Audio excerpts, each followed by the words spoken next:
Tweet share 01 LinkedIn 0 email. Some Tory MPs are trying to stop Theresa May do something silly by bullying them and branding them mutineers. The Telegraph has stiffened their resolve. The rebellion against the government's incompetent, destructive Brexit is likely to build, not die. Under the headline, The Brexit Mutineers, the Telegraph published photos of 15 Tory MPs who are trying to stop the Prime Minister writing the Brexit date into the EU withdrawal bill. This was a clumsy attempt to intimidate the Fab 15. But bullying doesn't always work. Sometimes, people stand up to the bullies. Sometimes, even the bullies' friends think it's over the top. That is what's happening with this latest attempt to silence free speech, just as the Daily Mail front page branding judges upholding the rule of law as enemies of the people backfired. Anna Soubry, one of the Tory mutineers, tweeted, "The bullying begins." Heidi Allen, another, tweeted, "If fighting for the best possible future for our country and our government is considered mutiny, then bring it on."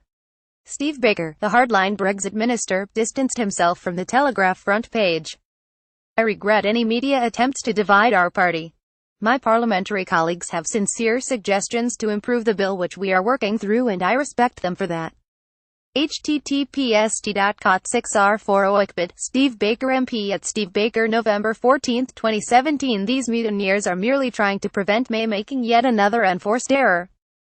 By fixing the Brexit date as March 29, 2019 in legislation, the country would lose the flexibility to ask for the EU for an extension of the Article 50 talks if we needed a little extra time to nail down a deal. We could then just crash out because there might not be time to rush emergency legislation through Parliament. This is, admittedly, not the silliest thing the Prime Minister has done.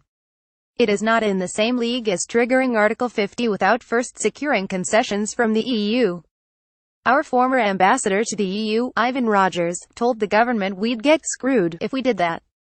But May went ahead and triggered Article 50 without getting anything in return, and, surprise, surprise, we're getting screwed.